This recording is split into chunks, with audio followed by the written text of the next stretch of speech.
audio problems here. No, we're fine. I'm looking at this other part of the board. I was seeing a little glitch there. I'm sorry. No, we're fine. 6:01 p.m. on the clock, 6/13/2023. Chad and I are here, and tonight I wanted to read some very, very important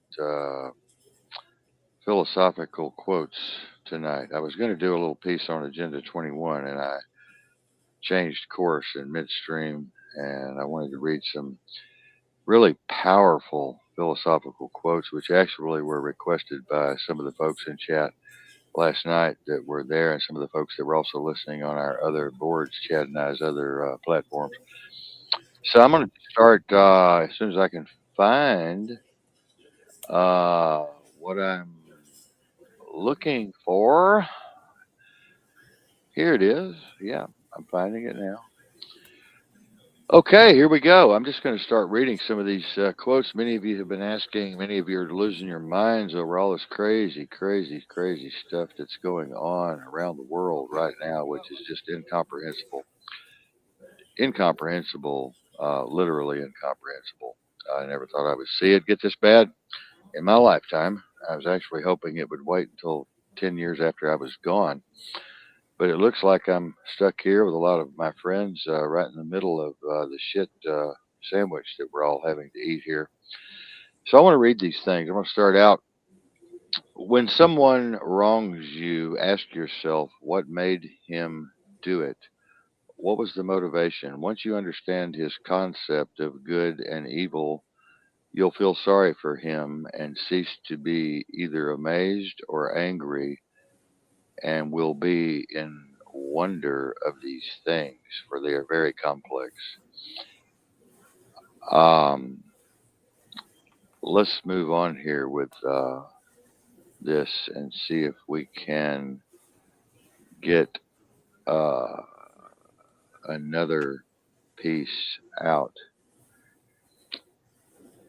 If this concept is similar, if his concept is similar to yours, then you will be bound to forgive him, since you would have acted as he did in similar complex circumstances, which are very much misunderstood most of the time. But if you do not share his ideas of good and evil, if you are not in his mind, then you should find it even easier to overlook the wrongs of someone who is confused and in a possible moral muddle or some type of misunderstood confusion that you are not able to recognize at the moment because of your own emotional upsets. Now we're going to move through that and let everybody get it. They wanted time to write some of these things down. My graduate students are really fast at writing. You know yourself what you are worth in your own eyes, and at what price you will sell yourself. For men sell themselves at various prices for different reasons. This is why when Florus was deliberating whether he should appear at Nero's shows, taking part in the performance himself, Agrippinus replied, I'd like to speed this up, but I can't. Agrippinus, what a strange name. I wouldn't want to be called Agrippinus. Nah, it sounds like a STD. It does. Agrippinus replied, appear by all means here. And when Florus inquired, but why do you not appear? He answered, because I do not even consider the question. For the man who has once stopped to consider such questions and to reckon up the value of external things is not far from forgetting the manner of man that he really is. Epictetus.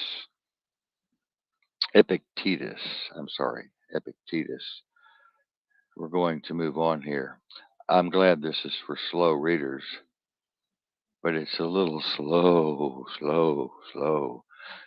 readers we're talking about here. If you are distressed by anything external, The pain is not due to the thing itself at all, but to your estimate of it, your perception of it, which could be misplaced or displaced.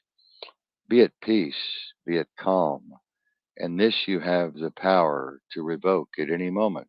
These thoughts, this disengagement of the moment. Be at peace, relax, rethink, realign. Let me go ahead with this. Yeah, people are loving this from two different sites, Mary says, especially my Quora folks. The first and most important field of philosophy is the application of principles such as do not lie. Next come the proofs, such as why we should not lie. The third field supports the articulates of proofs. For example, how does this prove it? What exactly is proof? What is logical inference? What is contradiction? What is truth? What is falsehood? For none of us in the philosophies have ever been able to answer these questions in the thousands and thousands of years they have been pondered, and even before that. But we shall ponder these things now, and this pondering shall continue throughout infinity. Thus, the third field is necessary because of the second, and the second because of the first. The most important, though, the one that should occupy most of our time is the first.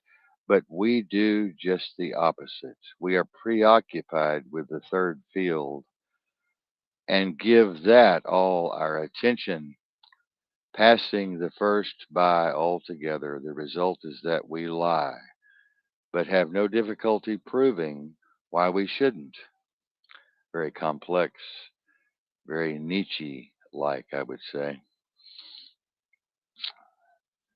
These are some of the most brilliant, deep thinking philosophers of our time, by the way, ladies and gentlemen.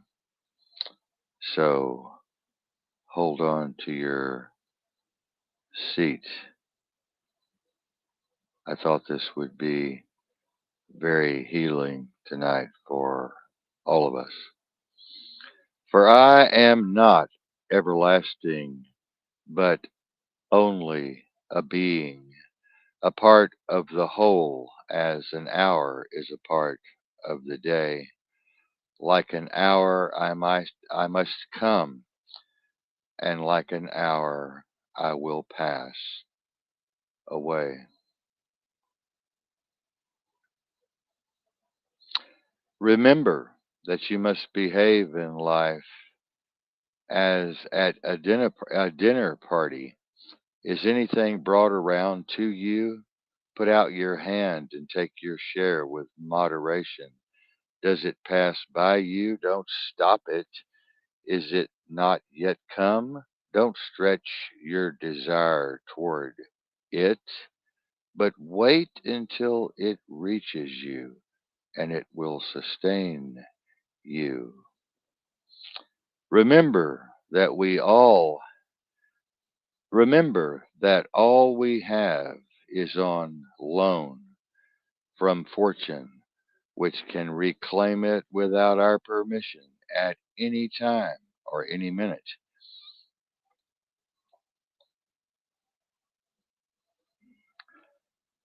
Do this with regard to children, to a wife, to the public post, to riches, and you will eventually be a worthy partner of the feast of the gods. And if you don't even take the things which are set before you, but are able even to reject them, then you will not only be a partner at the feast of the gods, but also their empire. Remember that all we have is on loan from fortune. I'm going to read this again, which can reclaim it without our permission at any moment in time. Indeed, without even advance notice, we should go. Thus we should love all our dear ones at all times, no matter the circumstances, for the circumstances can be surpassed and our emotions quelled, but always with the thought that we have no promise that we may keep them forever, nor nay our friends or forever, nor anything else in this place, nay, no promise even that we may keep them for long, for they shall perish like the wind.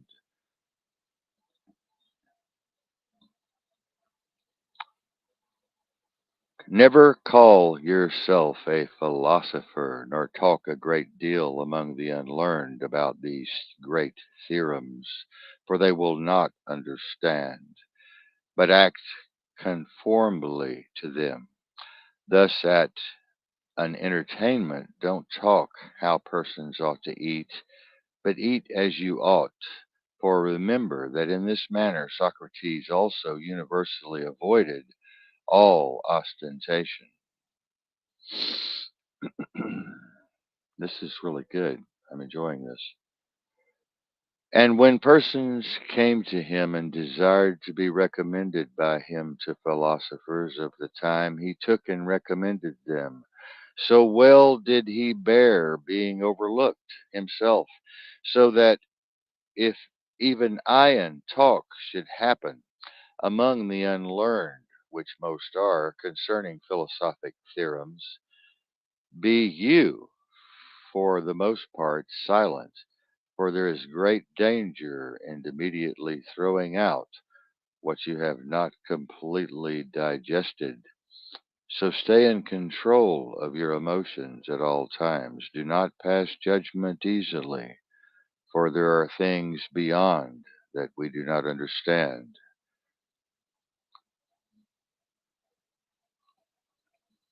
Let me move to the next one.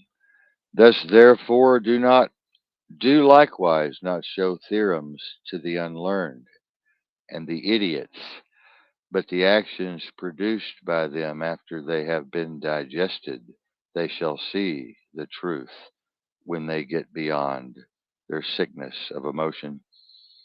Philosophy is not an occupation of a popular nature. It is very difficult to learn, nor is it pursued for the sake of self advertisement.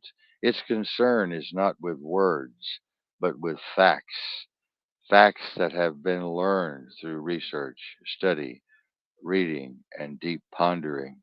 It is not carried on with the object of passing the day in an entertaining sort of way and taking the boredom out of leisure. It is molds and builds the personality, orders one's life, regulates one's conduct, shows what one should do and what one should leave completely undone, sits at the helm and keeps one on the correct course as one is tossed about in these perilous, insane seas of being. Without it, no one can live a life free of fear or worry. Every hour of the day, countless situations arise that call for the depth of advice from the masters. And for that advice, we have to look to the philosophers. The unlearned will not always understand the depths of the minds of these men, for they are very complex, and many times one will feel beat up by their words. Seneca. For what prevents us from saying that the happy life is to have a mind that is free, lofty, fearless, and steadfast, a mind that is placed beyond the reach of fear, beyond the reach of desire, that counts virtue the only good, baseness the only evil, and all else but a worthless mass of things, which come and go without increasing or diminishing the highest good, and neither subtract any part from the happy life, nor add any part to it. Ponder these things, my friend. Ponder these things. My advice is really this: what we hear the philosophers saying and what we find in their writings should be applied in our pursuit of the happy life. Of course, we should hunt out the helpful pieces of teaching and the spirited and noble minded sayings which are capable of immediate practical application if one should go deep into the mind, not far fetched or archaic expressions of extravagant metaphors and figures of speech, although these things do sometimes pass through the philosopher's mind. All you need are these: certainty of judgment in the present moment, action for the common good in the present moment, and an attitude of gratitude in the present moment for anything that might pass your way.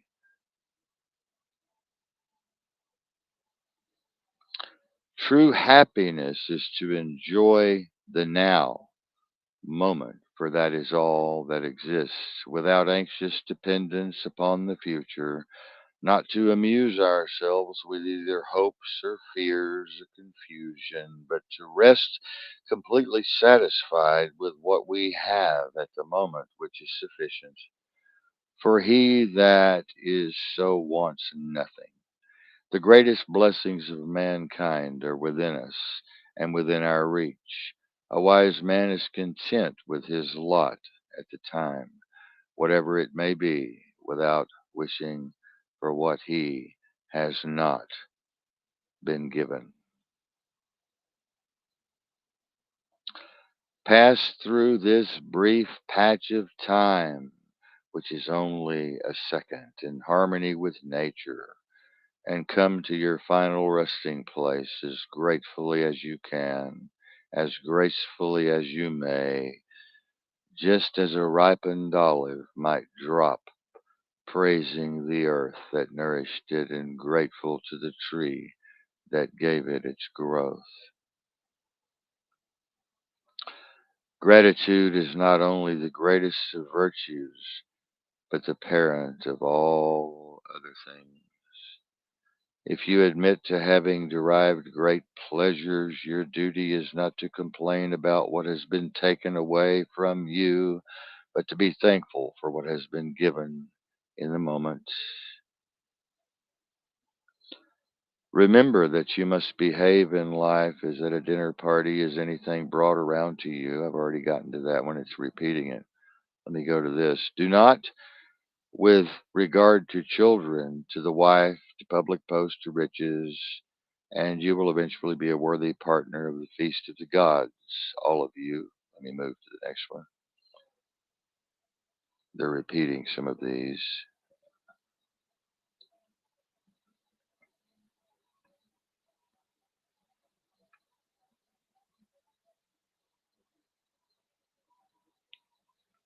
Oh, come on. Don't be. We should try by all means to be as grateful as possible. I'll read this again. For gratitude is the good thing for ourselves in a sense in which justice that is commonly supposed to concern other persons is not. Gratitude returns in large measure unto its own self. Some of these things are very, very difficult to wrap one's head around, especially if one hasn't studied philosophy. There is not a man who, when he has benefited his neighbor, has not benefited also himself.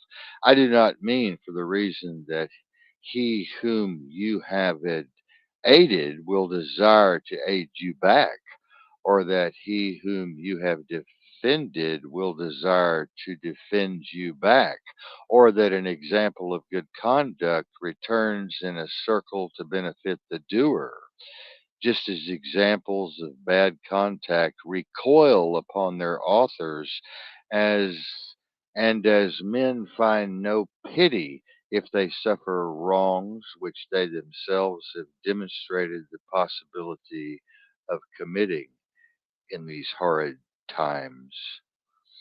But that the reward for all the virtues lies in the virtues themselves, for they are not practiced with a view to recompense at all or to receive praise.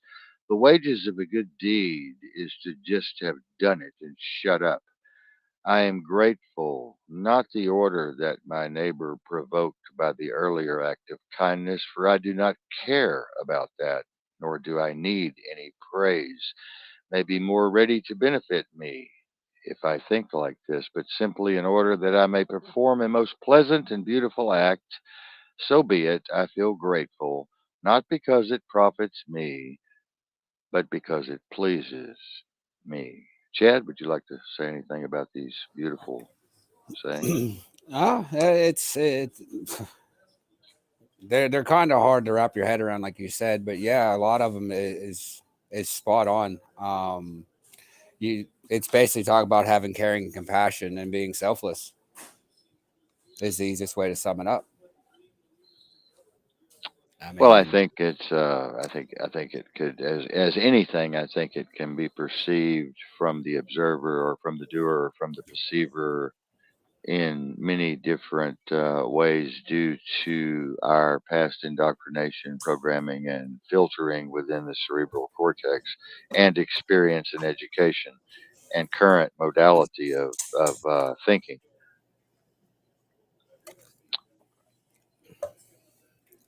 Let me go into this one. The chief task in life is simply this: to identify and separate matters so that I can say clearly to myself which are externals not under my control and which have to do with the choices I actually control only. For I cannot control others, and they cannot control me. Where then do I look for good and evil? For they do not exist except in the imagination, not to uncontrollable externals, but within myself to the choices that are my own. When we are no longer able to change a situation, we are challenged to change ourself and let the situation take care of itself in peace and harmony and balance. That shall be the outcome of our calmness and our serenity and solitude.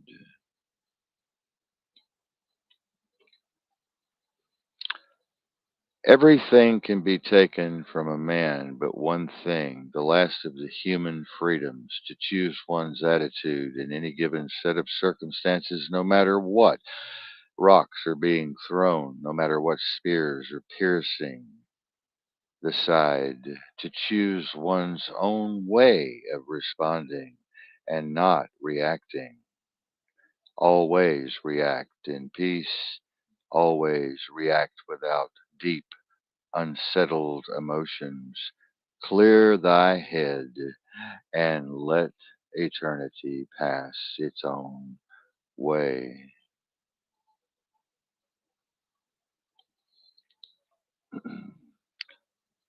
In our control is the most beautiful, important thing, the thing because of which even the God Himself is happy, namely the proper use of our impressions.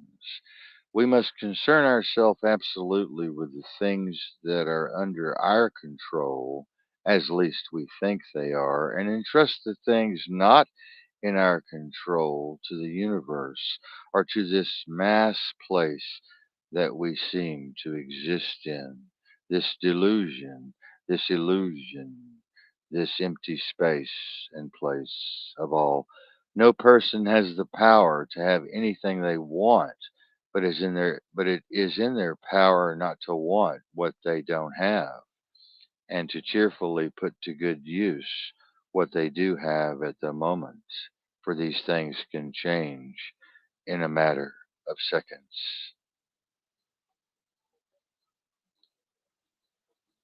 There are two things a person should never be angry at: what they can help and what they cannot help.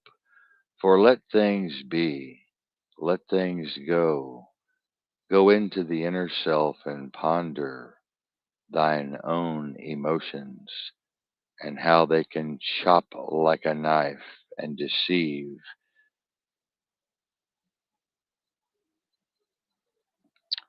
In particular, we will be careful to set internal rather than external goals.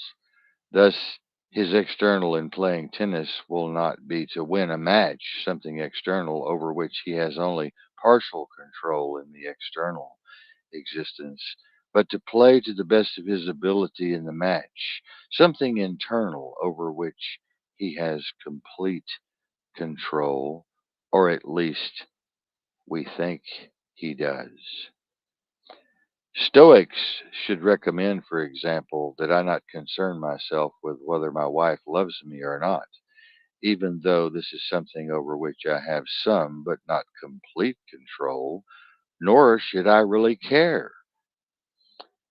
But when I do concern myself with this, my goal should not be the external goal of making her love me or forcing her to love me or to enslave me or to treat me as property. No matter how hard I try, no one can change or control me, for I only control myself. I will not be controlled by these external emotional forces. I could fail to achieve this goal and would, as a result, be quite upset if I allowed something external to change the course of my mission. There are goals I can achieve. Okay, I'm going to stop there and we're going to talk a little bit, Chad. Aren't these beautiful? Yeah, yeah, that they are.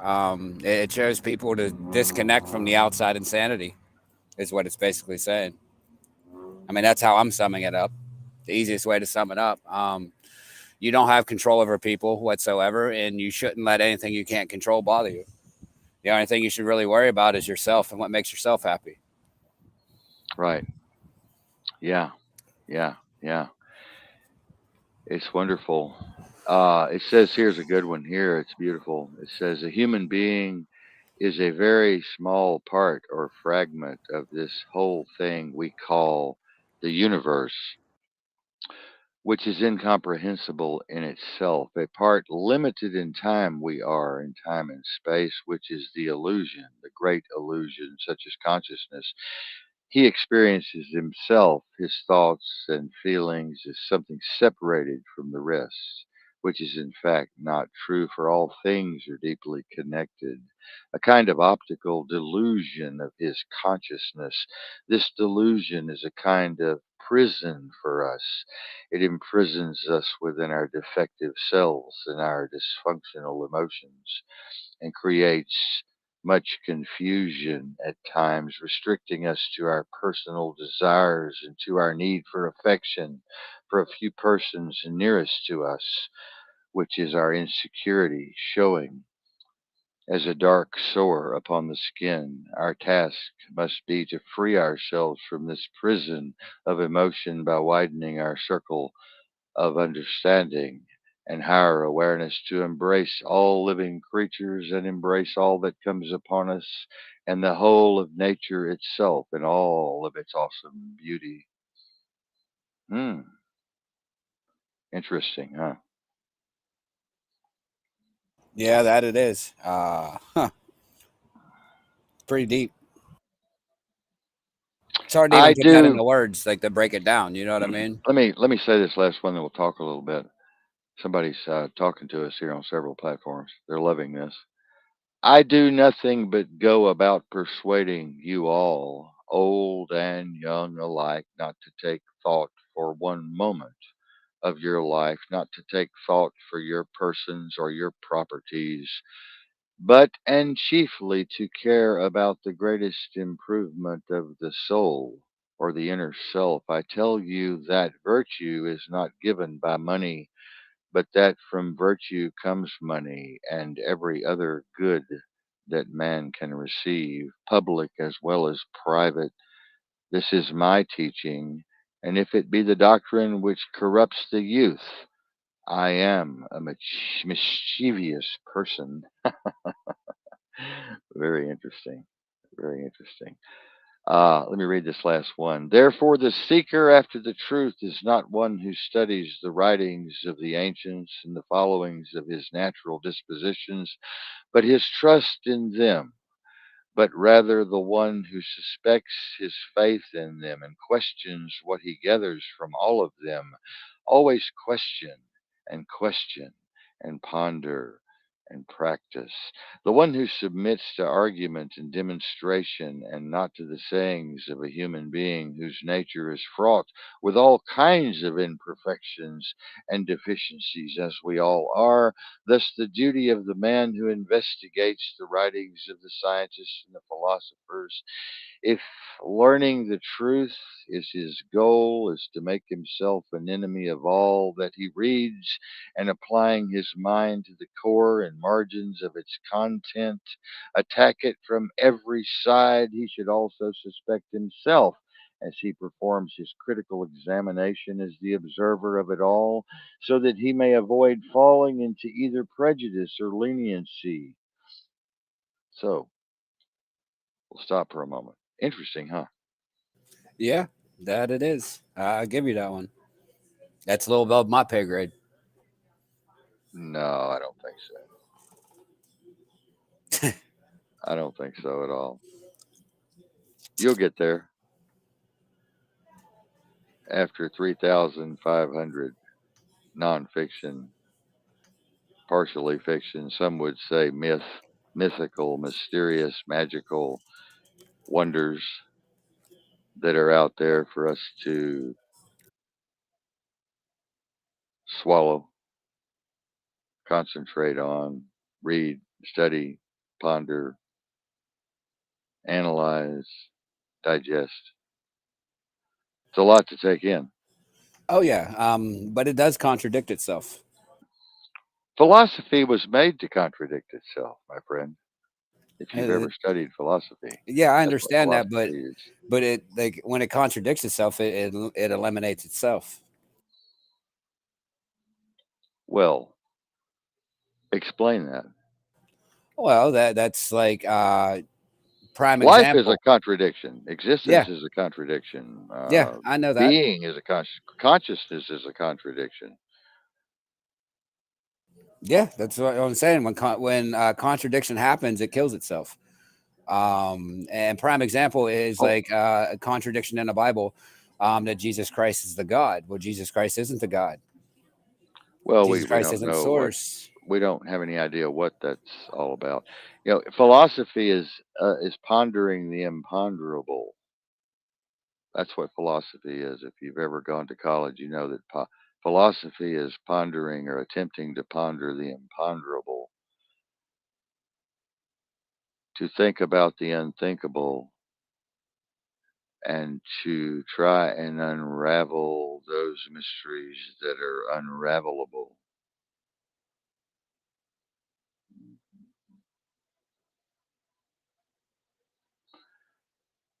Yeah, it's just like I said, the whole contradiction thing, like that gets to me. How can something be educational and contradicting at the same time? Well, how can you be educational and contradictory at the same time? Ask yourself that question and you'll have the answer right before your very eyes. Well, I'm here by not choice. I don't have a choice of being here. I didn't have a choice to be brought here. I didn't have a choice to be in my situations. I don't have a choice for that. So I don't have a choice for the contradiction that I am stuck in. Well, some But people say they signed a soul contract. We've had a lot of people on the show, and you've had a lot of people on your show that have said this silly idea that I think is silly, that they signed a soul contract to be in a specific place and specific time. And then, of course, you get to the question, well, how was your mind wiped clean of that after you accepted the contract? And when you get in, if you did sign a contract to do such and such a thing, then why wouldn't you have the specifics of your mission? exactly. Like I said, I didn't have a choice to be where I'm at. I didn't have a choice to be in the now moment where I'm at. No one did. This is something that was forced upon us. And that's really how to look at it. It was forced upon us. Nobody had a choice. It just happened. Right now we're all getting lemons, and everybody wants to make lemonade out of lemons, but only the real people want to make margaritas. And that's the easiest way for me to put that down. And you know, a lot of the conflicts is in there is telling you that you should be happy with yourself and enjoy this and be in a now moment, but you're to question everything. Well, if you're questioning everything at the same time and trying to live in a now moment, you aren't happy. You aren't fulfilling your life. You're not fulfilling your needs. You're not fulfilling anything that could actually pertain to you because you're questioning everything. It makes Well, I you. think we're living in a. I think we're living in such turbulence, insane, disconnected, dysfunctional, wacky, crazy times that everything has to be put into question. As you and I have had many discussions and agreed that everything should be, especially today, not so much in 60, 70, 70, early 80s, even early 90s. Everything today not only should be questioned, but has to be questioned. But there is no way around not questioning the insanity that's ensuing, the insanity that's manifesting itself in this mysterious, in these uncharted waters in the matrix. Well, yeah, to an extent, some things do need question, but not everything. The love that you have for somebody, the love that that person has for you, you should never question either one of those. Never. Because when you start questioning, you put doubts.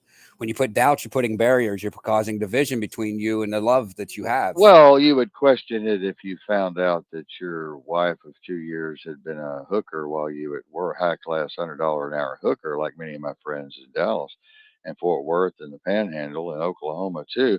Or you would question your husband if you'd been married 5 years and you came home from work as a stewardess and found him in bed with a hairy ass next door male neighbor wearing your panties and bra. So you're completely wrong there. And Well, that was no, love. because And they were when in love, and they were in love 5 years. They'd been married, actually known each other 12 years. And so, yes, a lot of things should be great. You um, never know what's going to happen from one minute to the next or one day to the next. Human beings are so complex and they lie so much to themselves and to others, and they're so perplexing and they're so dysfunctional and they carry so much baggage, emotional baggage, and drama around with them and psychosis that's hidden. And they're so hypocritical and living in hypocrisy, and many are so two-faced and many are so cognitively dissonant or jealous or enraged that, yeah, you have all these things going on with all people, including myself. And you have to, this is what coming to a higher awareness is all about, and developing a higher consciousness and a larger picture of this whole environment, and looking, being able to see the totality of the canvas of existence. This is what philosophy is about. This is what psychology is about. This is what being a psychoanalyst is about, or a clinician, or as myself, getting a doctorate in sociology and physics, and understanding neurology, and understanding or trying to base out consciousness, mind brain connection, and all of these other complexities of existence. yeah, but as you said, talk about the hookers and the cheating and stuff. Yeah, I've come home from actually my fight camp and caught my girl literally in bed with somebody else. I didn't question that. I didn't question why she did it. I didn't question this. I didn't question that. What did I do? I packed my shit and I left. There's nothing to question. There's not. There's nothing to question. Apparently, she don't. You know, the trust and love ain't there. That's simple. There's nothing to question. I mean, Oh, I that's would how I see agree. it. Oh, I would agree. So, I think anyone would agree with you. I think anyone would agree with you on that. I mean, there's nothing. What, you'd be an idiot or a fool to sit there and say, "Well, what are you doing? Why are you doing this?" Well, I'm having fun. I'm getting great pleasure out of this. You didn't give me pleasure. Your dick wasn't big enough, and you weren't doing the right things that I wanted you to do. And this cat is. So, but the get thing away is, from me, once you weenie start boy. questioning, Get away from me, weenie boy. but once you start questioning that, then you start breaking your own self down in the wrong ways Well, because now you you're might be casting breaking judgments on you. yourself in the right ways, because you may not have been pleasing her. You may not have been giving her what she wanted or titillizing her in the right ways. You might not have been giving her fetishes or her pleasures. Yeah, well, okay. I had another one leave the stage. No, I'm kidding. Yeah, but yeah, definitely. Uh, Hello, Sandy Pants. Good to have you here, kiddo. Good to have you here, Sandy.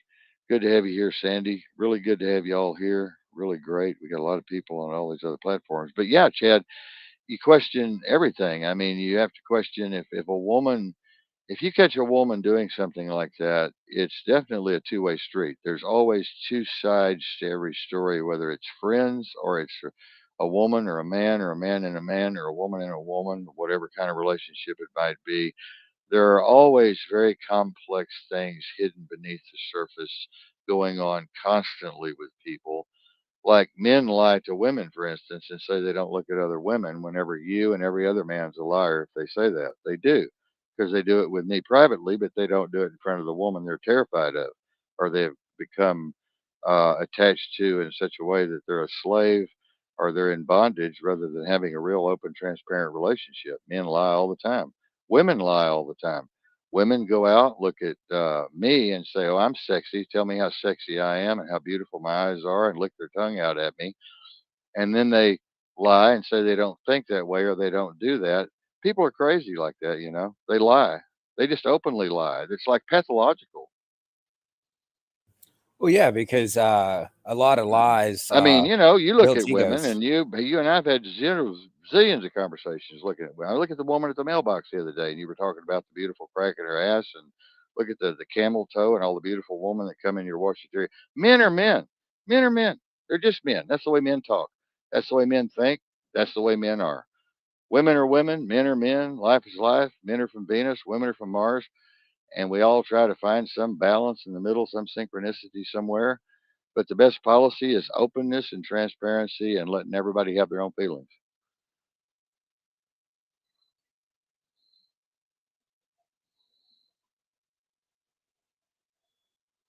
Oh, Sandy, I agree.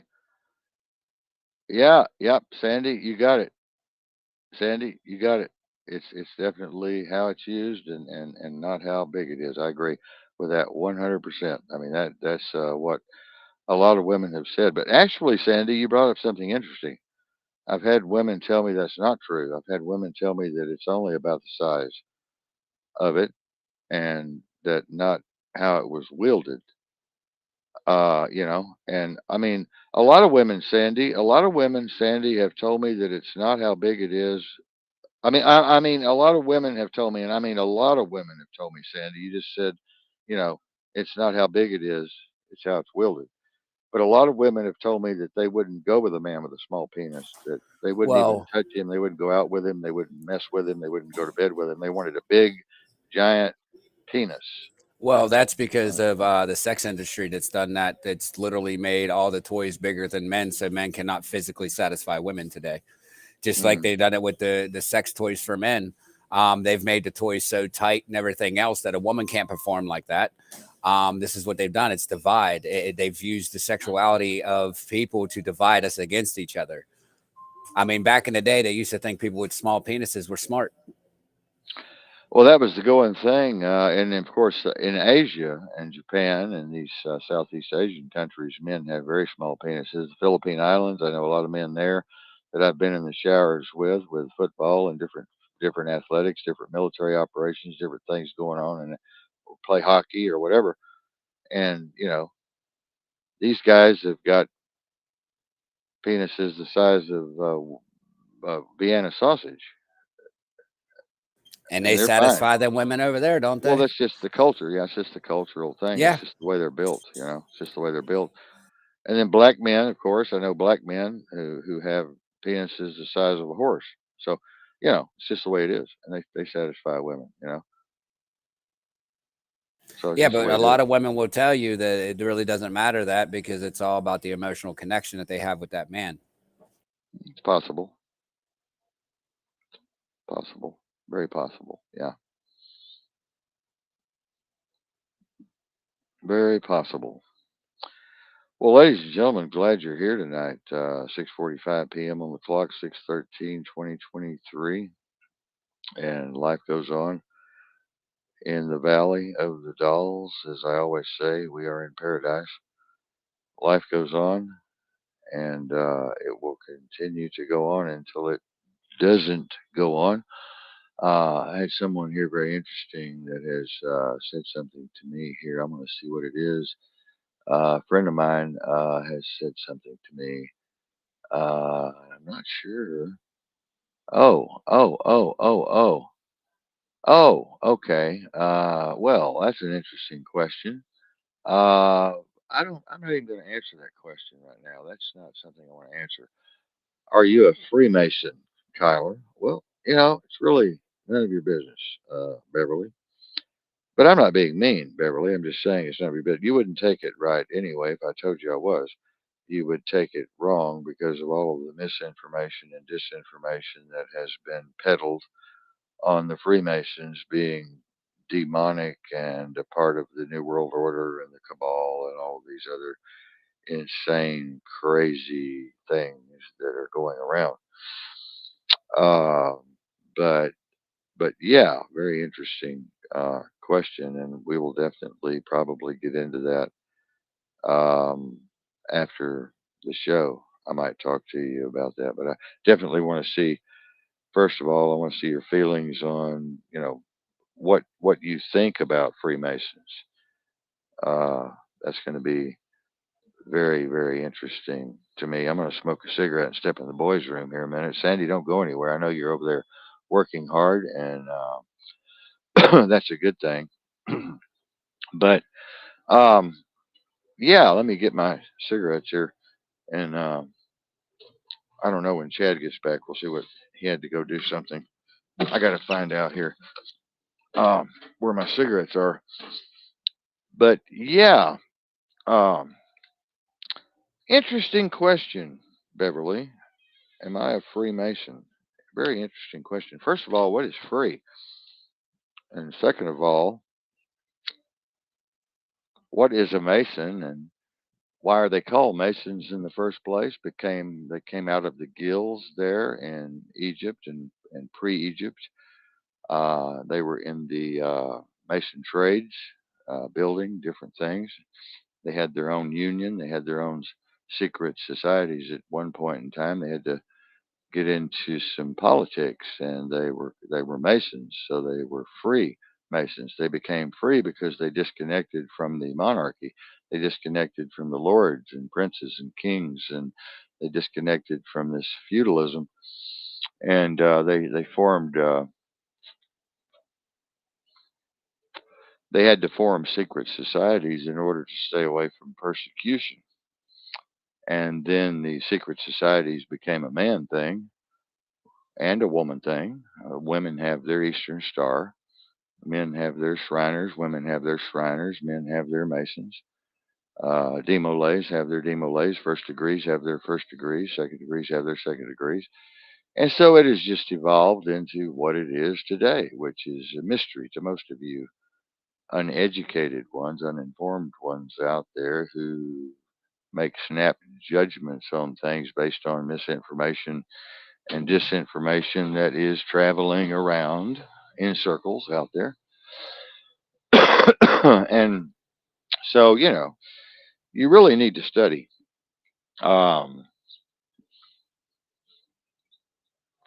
you really need to study before you make these snap judgments about Masons or actually any other, uh, you know, organization or what should we say, group, Muslims, Christians, Shriners, Eastern Star, Masons.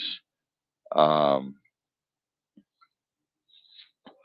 my mother was in the high order of the Eastern Star, and she was a wonderful woman. I was there with her side by side, parallel with the Shriners. I was a Shriner in the Shriners. I was in the Masons. I was very, very connected and still am to the Masons around the world. And they're very, very wonderful people. They do a lot of wonderful, wonderful things, and they never ask to be praised for it whatsoever. As a matter of fact, you will never know when they do something great. You will never hear of their greatness uh, because that's just the way they roll. Now, you'll hear politicians asking for praise and going before these. cameras and doing these stump speeches about how wonderful they are and how great they are and so forth and so on. But you'll never hear a Mason doing that. And you'll never hear that kind of bullshit in the Order of the Eastern Star or the Shriners. And, St. Jude Hospital is a good example of that. St. Jude Hospital has been funded by these organizations for years and years, treating kids with cancer, you know, uh, treating kids with cancer for free for years and years and years and years, and still are today. And many of you come to me and say, well, cancer should have already been cured. It already has been cured. Big Pharma just picked it up and now they've turned it into a multi-trillion dollar business, which is true, which is very true. So all of your statements are true to some extent. There are bad Masons, there are bad Shriners, there are bad Eastern Star. I'm sure, the Order of the Eastern Star, I'm sure. But there's bad and good in everything, and there's bad and good in all of us. And so, you know, what I'm saying here is very, very, very, very important, folks. Very, very important because we all have to look at each other's dysfunctions, and uh, we all have to look at each other's dysfunctions, and we all have to look at each other's uh, shortcomings. You know, and we really have to ponder that. We really have to think about that because it's important. It's important. Um, like the old saying that I'm always putting out: when you have when you're pointing your finger out at someone, blaming them for something, judging them for something, you always have three fingers pointing back at you. Which means, uh, well, I'll tell you what it means when I take a drink of this Dr. Pepper.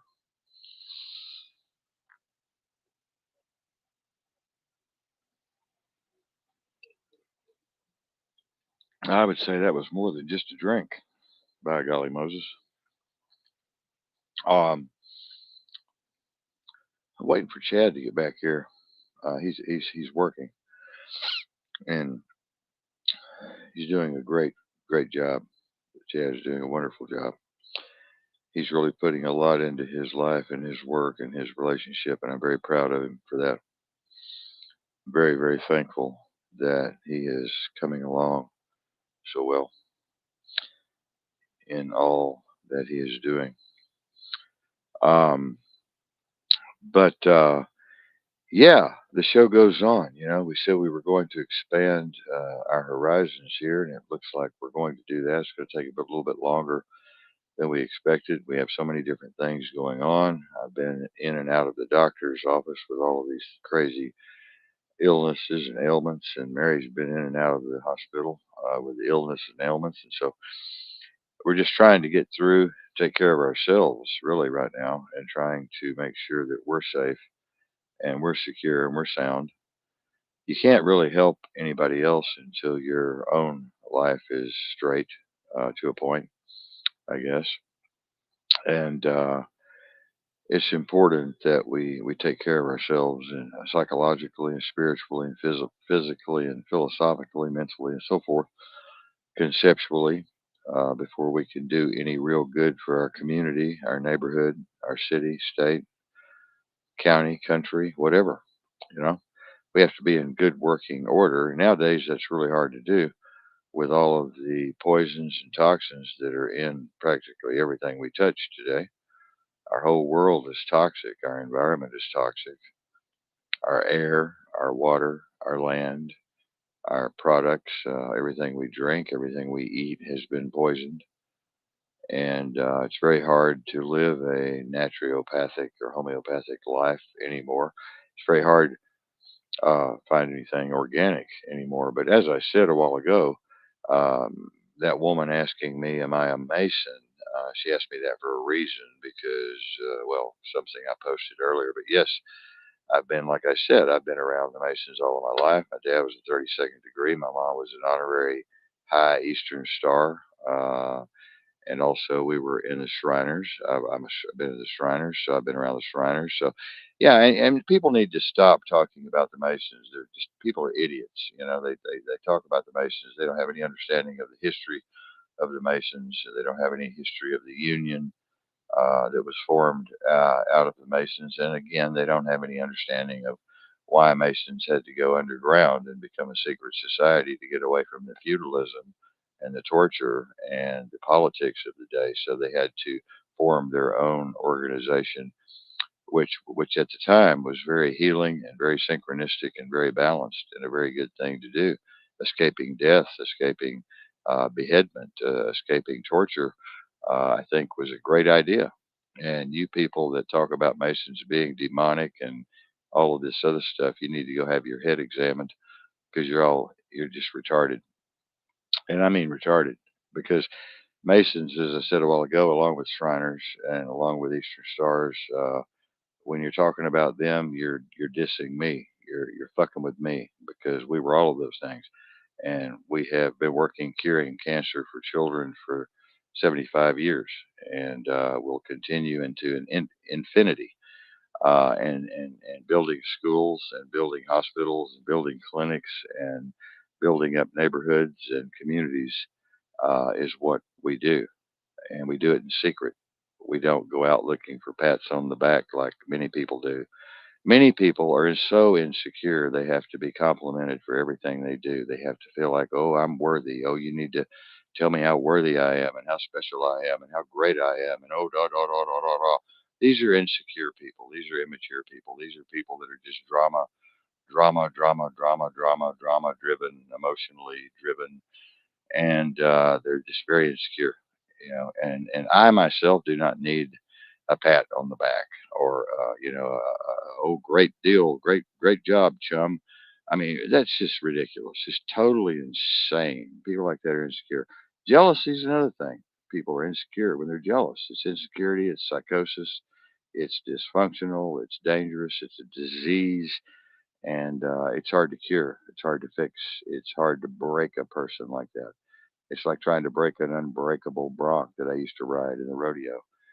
Some of these people, it's impossible to bring them to a higher level of consciousness and get them out of the drama world and the emotional, dysfunctional, emotional world and the self world, me. You've got to compliment me. You've got to tell me how wonderful I am. You've got to tell me how special I am.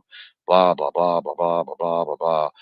Some people you just can't shut them up. You can't turn them off. They want to create chaos. They want to continue the argument. They want to continue to judge, and they want to continue to try to piss you off. These are the sick people in our society, and as I've said many times to Chad, this is not necessarily their fault. This is the way it was designed. Agenda 21, Agenda 30 was specifically designed to put these kinds of thoughts in people's heads to control their minds, their thoughts, their feelings, their behavior, and they're not even aware of it. These people are so ignorant, they're not even aware of it, and they're drowning in it, and they don't know necessarily why they're drowning and why their lives are the way they are, or why their minds are the way they are. And we're here to try to tell people, well, how hard it is to escape that um, particular frame of mind, that particular frame of reference, that particular state of being. It's very, very difficult to do whenever it's pharmacologically controlled, when it's direct energy weapon controlled, when it's 5G controlled, or when it's bioweapon controlled, or when it's food controlled, or drink controlled, or air controlled. So there's so many of these things going around, it's almost impossible, as I said a while ago, to get away from it.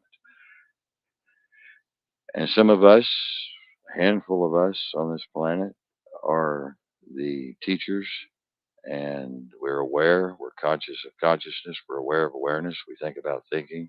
We've gone through the meditation for 25 years. We've gone through the programs, like I have gone through the Zen program and became a Zen master. I'm very hard to deal with sometimes. I had 3 emails the other night on that show. about me not taking on students.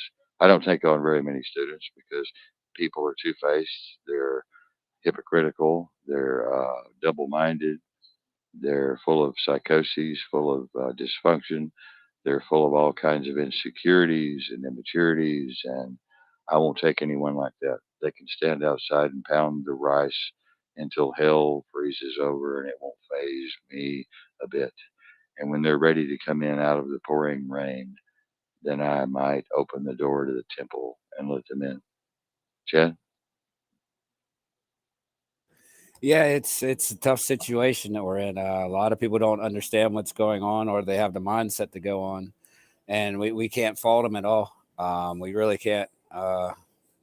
That's a lot of problem of the world today right now. Everybody wants to judge everybody. Everybody wants to be hypocritical of everybody, but yet they won't even sweep their own porch to see what's really going on with themselves. And it's we've come to a place in time where everybody the pot is calling the kettle black.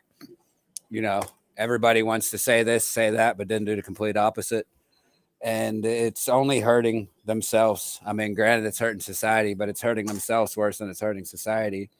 And it's just a domino effect. Once it starts, it just doesn't stop. You can't stop dominoes when they're going down; they're just going to go. Um, and that's basically where we're at right now. Everybody, is immature to an extent. Everybody is. Everybody has immaturities, whether you want to admit them or not. It doesn't matter how old you are. Age has nothing to do with maturity at all. That's just some wives' tale that they come out and said that oh, you're older, you're wise. That's nonsense. I'm a lot wiser than most people my age, anyways. I'm a lot wiser than most people twice my age, and it's just perception. That's all. Everything is based off is perception. And once people get off of the perception, they'll get to see the real truth of what's really going on. I mean, that's basically where it's at. That is basically where it's at. And as I said before, it's very difficult for those people who are still outside pounding the rice.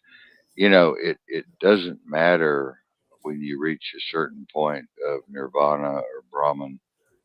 You reach a certain point of agape. You reach a certain point of understanding and awareness. You just look at the world as being as sick as they are, and you just have to deal with it. There's no other way. You just have to deal with it because you can't save everyone. You can't help everyone. You can't, and you also can't allow those people to disrupt your lives. And of course, anger is something we should talk about. Anger and the lack of forgiveness and the lack of ability to forgive and to have compassion for others who may be going through treacherous waters, and who need an extra dose of compassion, an extra dose of love, an extra dose of forgiveness. It's very, very difficult for those who are sick to be able to do that because the sickness causes people's compassion to be turned off, and the sickness causes people's anger to be turned on, and their jealousy and their dysfunctional emotions. So, yeah, it's very difficult for the sick to help the sick. Um, my my father used to say, "The blind leading the blind."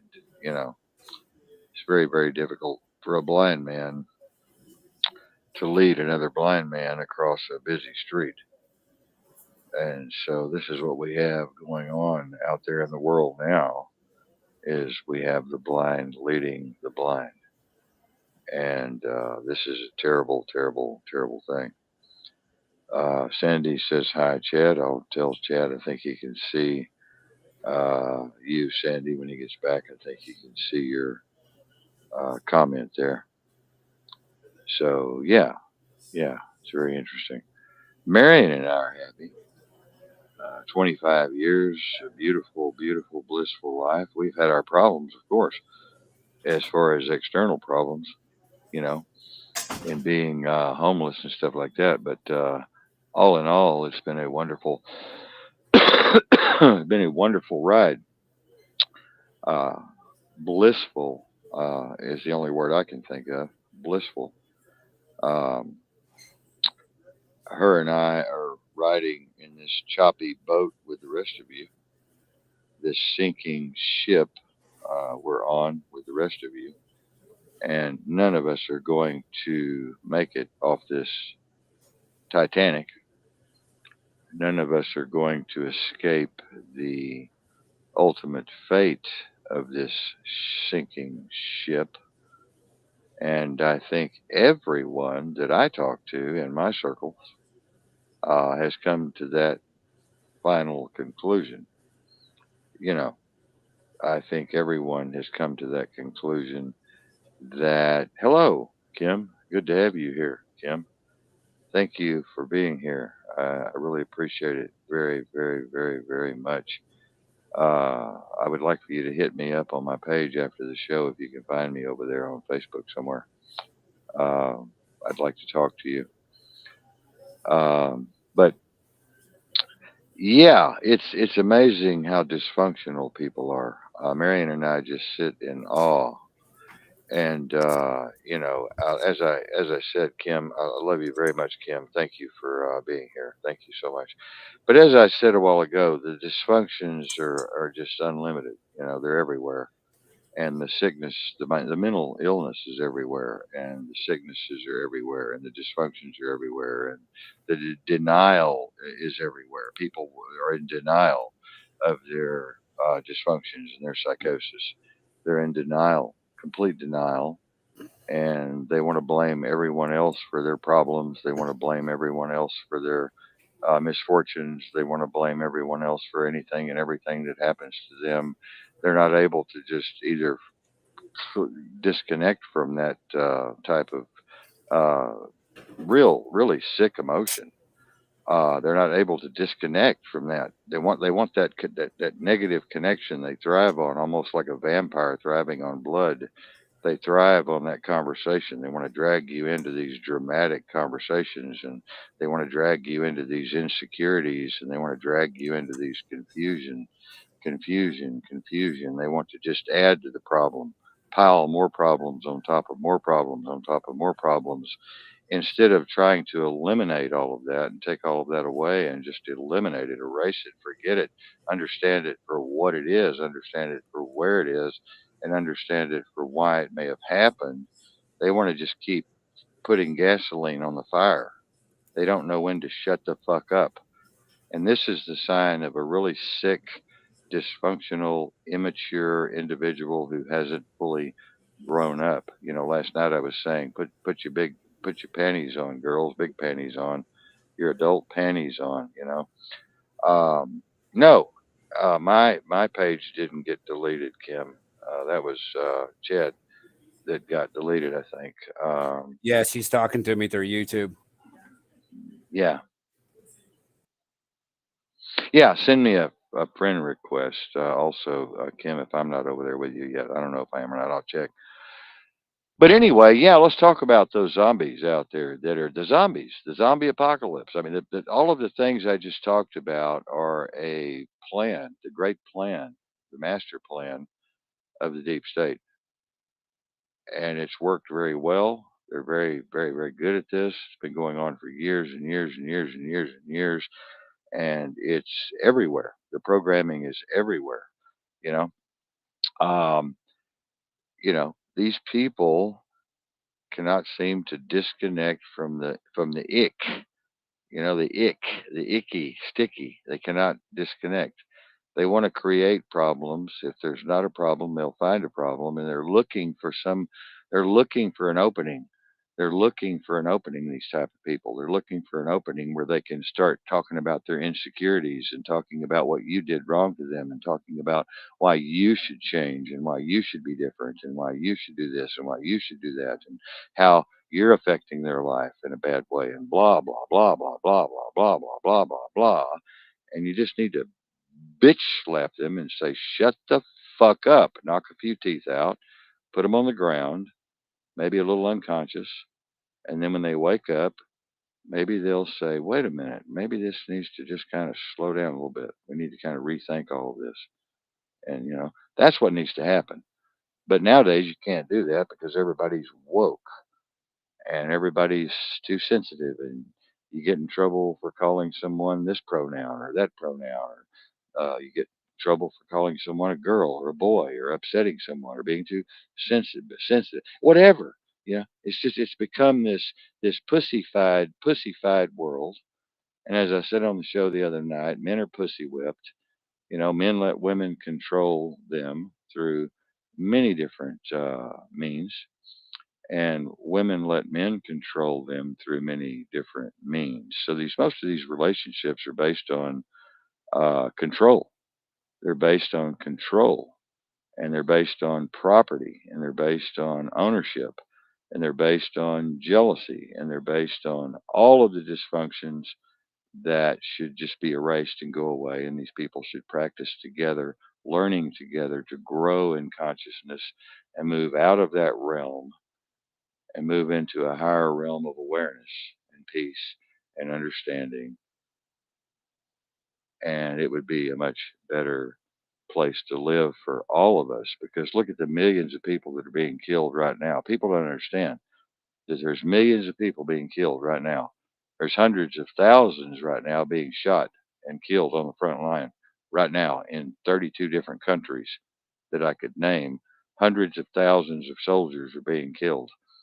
People are being beheaded in North Africa right now, in Libya right now, being beheaded, having their heads just chopped off one at a time, one at a time, one at a time, one at a time, one at a time, while all these goddamn lazy motherfucking ignorant, spoiled, immature motherfuckers in America are griping about goddamn their fingernail clippers are broke, or their television doesn't work, or their video game's fuzzy, or you know, and so there's this total disconnect from the totality of what's going on in the world, and people become so self-centered. They become so self-centered and self-grandizing, and they become so dysfunctional in their own little fuzzy, freaky, fucked up world that they forget that there are much bigger things going on out there, and they also forget that this big bad monster is getting ready to come and swallow their fat ass whole. And that's the problem, Chad. Yeah, that's really what's coming. The major problem that we have is egos. That's what this is all driven off of, is egos. To literally break it down, the pronouns, egos. Your sex that you want to be called, ego. Your feelings, egos. Everything is based off of ego. We live in an ego society. Everybody's driven by ego, and that's really where it's at. I don't care how conscious people are. I don't care who you are. Everybody's driven by ego, and it's the truth. You're driven by ego. I'm driven by ego, whether we like to admit it or not. It's the truth. We're driven by ego, and when a blow comes to our ego, we get emotional. Some people are more emotional than others, but the zombies, it's that's all it is. It's ego, because they believe that their own little world and this is their Well, world. let me say that I am the most dysfunctional, perverted, fucked up, fetishistic, dysfunctional motherfucker on the planet. And I am twisted PTSD from hell from all of my chopping and dicing and slicing hundreds of dead bodies up and pulling brains out of heads and burying little children and embalming poor little children, little twins that came out having to put little ski hats on them and dress them up in little dolls' clothes and put them in shoe boxes and have funerals for them, and then burning all these babies in my retort ovens, and children 1, 2, 3, 4 years old, throwing them in my ovens and turning the fire up to 2,000 degrees and just burning them to crispy crit, and to go out and work all the stabbings and shootings that I've worked, and work with all the abused women that I've worked with that have been beat to hell and stabbed so many times. And, yeah, and I'm the most dysfunctional, fucked up motherfucker on the planet. There is no one that has sinned more than I have. There is no one who has made the wrong choices more than I have. There is no one who has hit as many brick walls as I have hit, and there is no one who has, very few people have been on the front lines where I've been or been brave enough to go on those front lines. I've been shot, I've been stabbed, I've been kidnapped, I've been held hostage, I've been tortured, I've been waterboarded. I'm thankful to God, whoever she may be, that I am still here with Mary for 25 wonderful years, and I've had the blessing of being with her and had this healing relationship. Because before that, I was living in hell running these private missions. I was running in hell working for the governor of Texas who died. God rest her soul. I loved her. And my mother, I lost my mother after taking care of her at home for 14 years. And, I lost a baby. We lost a baby.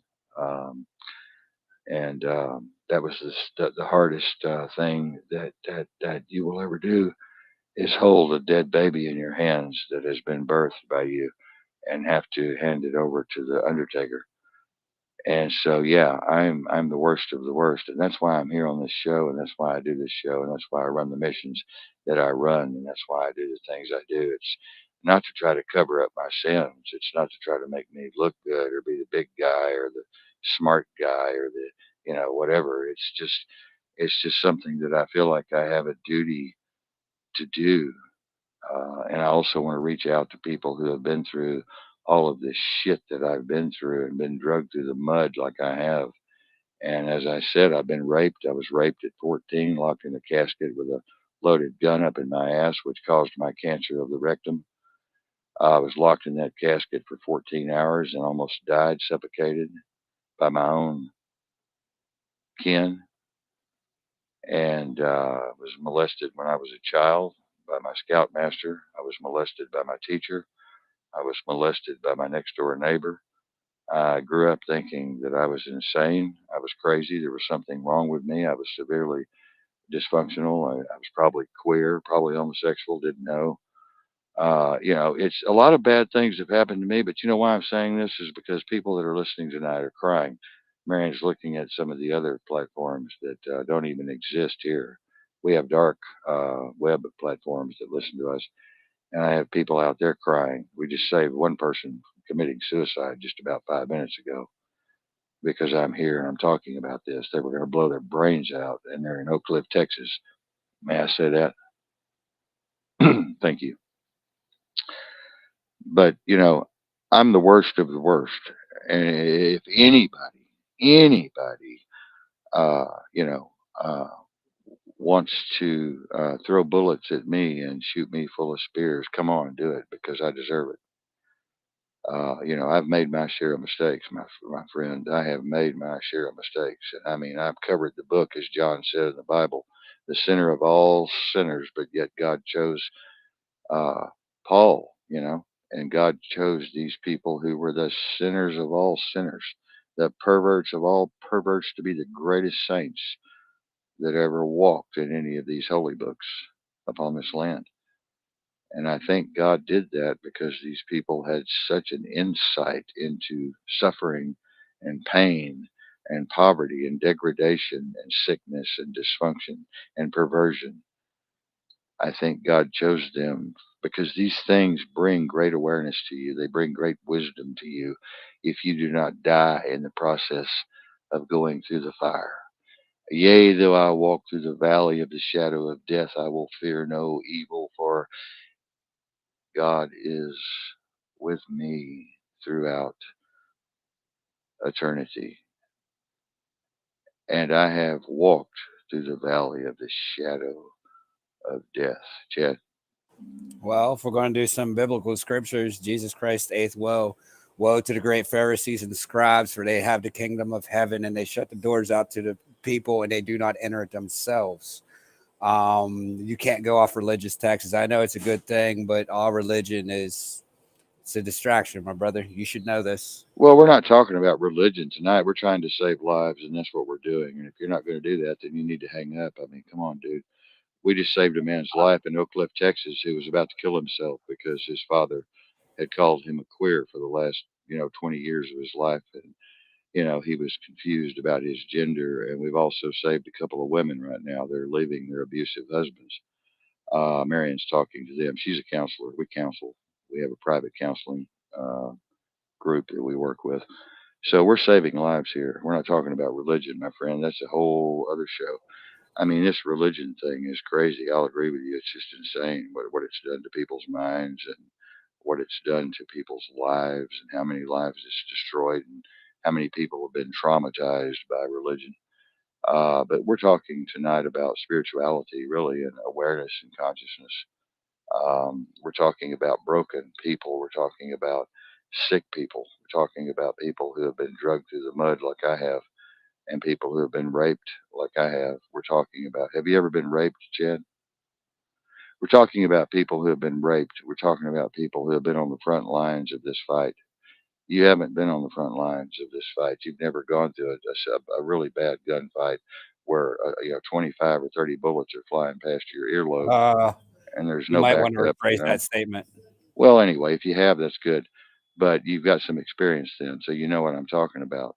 I mean, most people that we're talking to on this show have never been on any kind of front line. They've been in front of their kitchen sink, or in front of their TV, or on their couch, or in front of their goddamn video game, and they've never really been out there and done anything dangerous. They've never been in a dangerous situation. They've never been in a treacherous situation. They've never been in a situation where they thought they wasn't going to escape. There was no escape, and there was no hope for them whatsoever.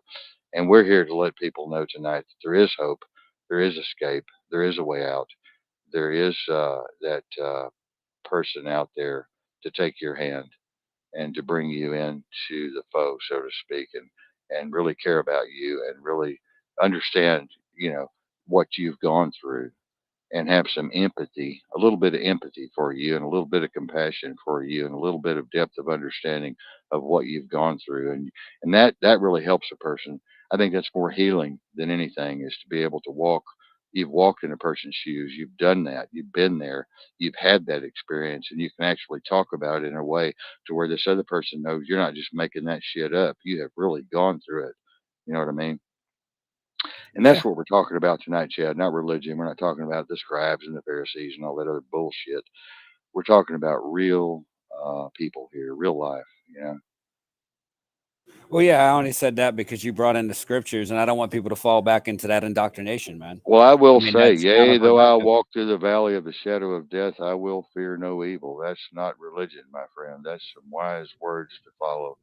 Yea, though I walk through the valley of the shadow of death, I will fear no evil, and love thy neighbor as thyself, and forgive 70 times 7, Jesus said, and Muhammad said, and Buddha said, forgive 70 times 7. That's a lot, 70 times 7. Y'all do the math, Kim. Kim, do the math on that. Sandy Pants, do the math on that. 70 times 7. That's a lot. And have uh, the uh, have the depth to be able to understand that all relationships are going to have problems. All relationships are going, like Chad said a while ago, all relationships are going to be rocky. There's no relationship that is going to be perfectly smooth and perfectly happy and perfectly wonderful all the time. And that's just life. That's just the way it is in the matrix. And some people are fortunate, like Marion and I, to have never, ever, ever, ever had a violent moment. Never in our 25 years have we had a violent moment, or have we had a jealous moment, or an immature moment, or a stupid moment, or a drama king and queen moment. Never. We are two of the most mature people on the planet, mostly from what I've been through, and I've passed on to her, and she's learned, and she's been mentored, and she's come up in her consciousness and her awareness now. And now she looks out at other people and sees all the stupidity and the dysfunction and the drama and the jealousy and the immaturity and the sickness. So once you become higher and higher and higher in your consciousness, you look back and see all of the sickness and the dysfunction. It becomes so clear, becomes clear as a crystal clear lake that you would look at. Jen? Yeah. Everybody gets bumps and bruises in a relationship. It doesn't matter who you are. It's how you roll with it, and that's the key part, because the main thing you have to have in a relationship that nobody really wants to talk about is trust. If you can't trust your partner, then there's no point in even having a relationship, because the trust issue is one thing that everybody lacks with everybody. Nobody wants to trust anybody anymore. Nobody. I don't care who you are. Everybody has doubts on everybody. Well, if you have doubts on somebody, you don't trust them, and that's true realization of trust. But once you can trust somebody, as you were saying, walk in other people's shoes, they can trust that you know what you're talking about, because they can feel the energy, they can feel the power that you're giving off, and they trust you, and then it helps them out. Just like people go to commit suicide, the only ones that can save them are people they trust. But there is no trust today in nothing, nothing. No matter what it is, there's no trust anywhere. Well, Marianne and I are co writing a book. We've written 16 books together now. We're writing a book on this very issue, and we're going to talk about this issue. I'm glad you brought it up tonight. Marianne and I trust each other because we are not property of each other. We don't own each other. We don't have any property. It's like, oh, this is my property. Oh, this is my woman. Oh, this is my girlfriend. This is my wife. We don't. And Marianne's not the type of girl to, if I'm talking to two or three girls at the club, she's not the type of girl to wet her pants like some women we know. And Marion's the type of person who is just free. She's mature. She's completely mature. She's so mature that most people could not comprehend her level of maturity. There's no way they could ever comprehend her or my level of maturity and our way of looking at this matrix, because everyone is so goddamn blind and dysfunctional in their own psychosis. They can't see clearly the picture clearly of what they should be doing. And uh, jealousy is something that's not doesn't exist in our relationship. We're going to write about this, and why this is true is because Marion knows that when you're free, you're free. When you have a relationship, we're best friends. People have this misconception of girlfriend, boyfriend. You're my girlfriend, boyfriend. Most people 20s and 30s are still acting like they're in the sixth grade. They argue. They're all Gucci eyed at each other, and they're all just acting like they're in fucking junior high, and they just haven't grown up yet. Men haven't dropped their balls, and women haven't put on the big girl panties, and they're still living in these major, major, major, major dysfunctions. Marion and I have helped so many couples come through this over our 25 years. We've helped people to see and open their eyes to this new way of living and new way of thinking, and we've made relationships fresh and new and real and wonderful. The men released the women, and the women released the men, and by God, they came back home. Once they were released, and once the ball and chain was taken off, and once the property contract was just thrown away, and once that that syndrome where the hostage takes the victim, and the victim falls in love with the hostage taker. That's what most relationships are. I was going to say religion. They're religions. They're cults. Women think they own the men, or men think they own the women. And you're not allowed to look this way or that way when you're out. Men aren't, or they'll get in trouble, and the woman pees her pants. Or women aren't allowed to talk to another man, or text another man. Men want to look at their phones and break into their passwords and ask them, where did you go at lunch? Who did you eat lunch with? Marion's able to go out to the club and have a good time, which she has 1,000 times. I'm able to go out to the club and have a good time, which I have 1,000 times. That's a relationship. And 98.9% of the people have no fucking clue how to do that. They just don't have the clue because they're immature, they're sick, they're dysfunctional, they've never grown up, they weren't mentored properly, and they have all this garbage in their mind and all of this misinformation and disinformation as to what relationships are and how relationships should run by watching TV, too many TV shows, and being propagandized by all of this misinformation and disinformation and this wokeness and all of this other shit, that's going on. I mean, dysfunction is passed down generation to generation. It's a curse. It's a generational curse. It's a psychosis that's passed down from family to family to family to family. Go ahead, Chad. Yeah, I do agree with you. A lot of people don't know how to have that mature relationship to where they can just go do their own thing. Um, it's insanity to even think that. I used to be like that when I was younger. I'm not even gonna lie. Until I learned that it was just nothing but stress and heartache for myself that I was causing, Yeah. just because of some insecurities that I had. Yeah. But yeah, it's different when you just go do you, and that's it. And then at Yeah. the end of the night, you come back to your partner, and that's it. I mean, And there's you nothing know else. what? You know what's amazing about that philosophy? And I'm going to tell people this, and it's true. When you release your partner from the bondage and from the enslavement and from the jealousy and the drama and the questioning and the interrogations, they'll love you 1,000 times more. They'll be 1,000 times closer to you.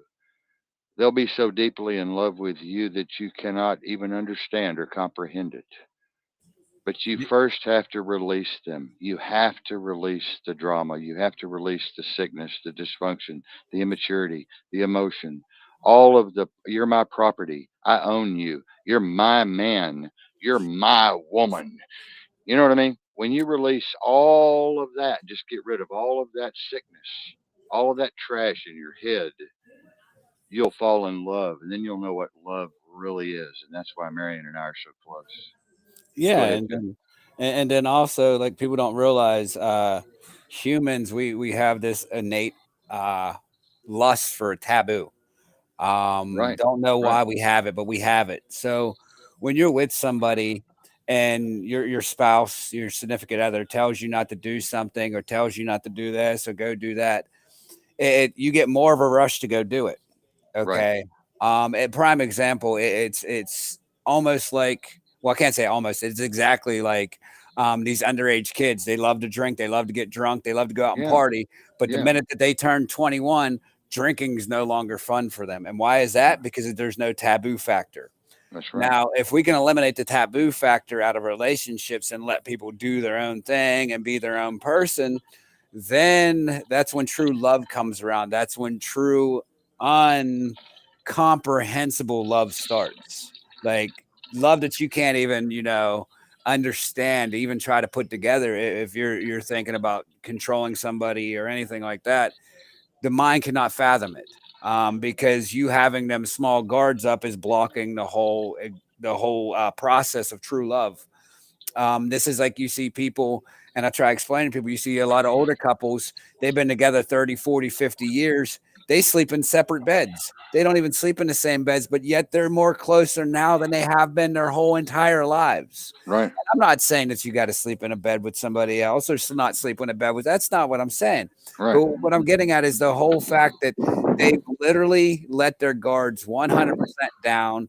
These older couples, since they've been together so long and they've beat the walls down, that they go when they want, they do what they want, and they love life. See, the problem is we get in these relationships and it comes to controlling.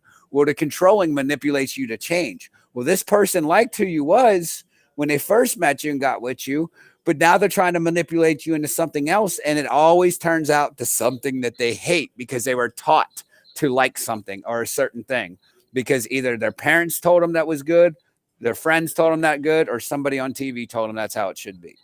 And once we get away from all these bondages of change of relationships and how people are taught they work and actually go off of real relationships and go by feel, things will change. We just got to eliminate the taboo section. Yeah. Yeah. Women have, never, they've always wanted to, well, a lot of women have always wanted to try and control me. And I'm uncontrollable. You cannot control me. You cannot contain me. You cannot box me in. You cannot put handcuffs on me, and hold me down. I am the lone wolf. And Marion loves that about me, and she respects that about me. She's always respected me for that because I am a real man. I am what a real man should be. And we have very few real men on this planet today. And it's a shame. It's a dirty, dirty, rotten shame that men have been vaginalized. I call it vaginalized. It's pathetic. It's really pathetic. And, dysfunction draws dysfunction, unfortunately. Dysfunction is magnetized to dysfunction. Somehow these people get together, the blind leading the blind, and it just turns into a clusterfuck. You know, it all might seem beautiful in the beginning. It all might seem all hunky dory at the start. But then as things go along, the shit starts coming out. The psychosis starts showing itself. The jealousy starts coming out. All of these little taboos and things that people have, these dysfunctions start slipping out. And there's no way that they can hide them forever.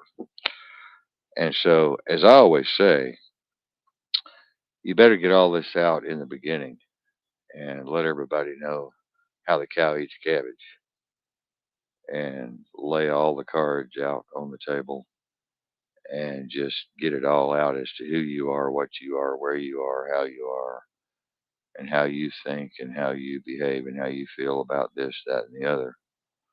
And it's going to be a much better relationship in the long run because then you can decide if you really want to be with this person or not, you know. And if you're looking for property, then you need to go buy you an acre of land. If you are looking to control something, you need to go buy a horse and put a bridle on that motherfucker and saddle that son of a bitch and just ride it, you know, and just beat it into submission, you know.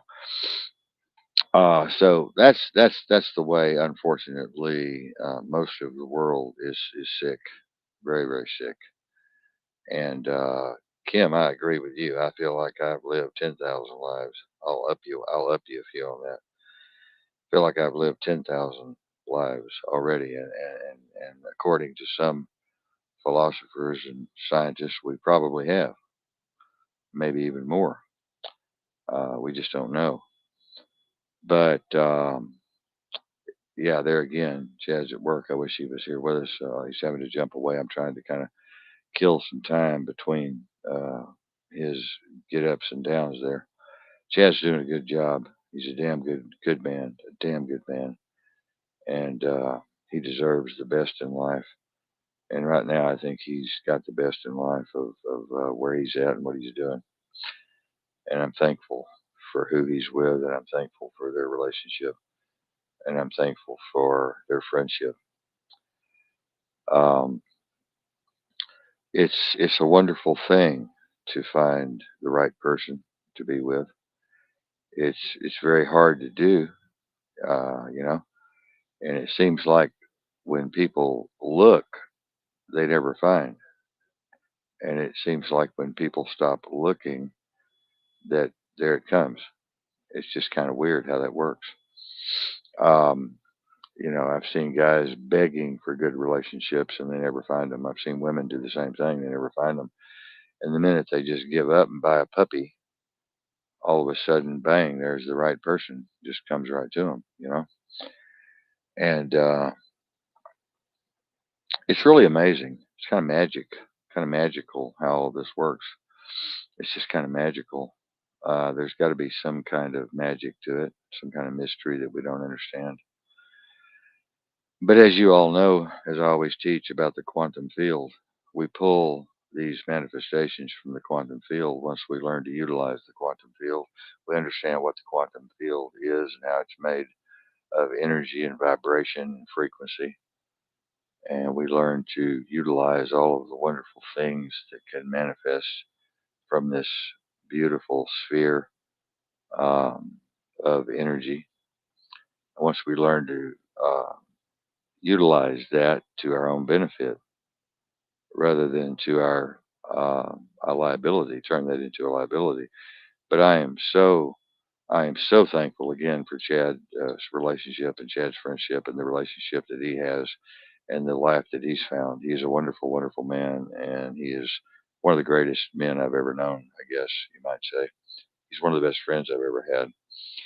And I pity the fool that tries to tell me differently, as one black man once said on one show called The A Team. But again, it's hard. It's hard. It's really hard. Friendships are hard. You have to, yeah, friendships are hard. People, I'm not sitting here saying friendships are easy, folks. Some of you misread me. I got a message here a while ago. Some of you misread me. I never said that. Friendships are hard. You got to work for them. Yeah, they're not easy. You're going to go through bumps and humps and dumps, and you're going to go through all kinds of dysfunctional problems and all kinds of disagreements and slap fights and break fights and fight. Hell, you might get down on the floor and wrestle. I mean, it's crazy. But I tell you, as I told Chad, one time, friends, and I actually told Chad's friend this: friends are more important than all the gold and silver you could stuff in a backpack. I mean, you better if you find a friend, you better keep them, even if it's dysfunctional at first, and even if there's a few wrestling matches and bitch slaps, and even if there's a bunch of disagreements, you better think 4 or 5 10, 12, 25 times before you just drop them, because you may be dropping the best thing you ever had in your life. You may be getting rid of somebody that would have been there for you when you had that heart attack, or when you had that cancer diagnosis like I did, or when you got down on your knees and your vehicle broke down and you became homeless and you're walking the street and your mama died.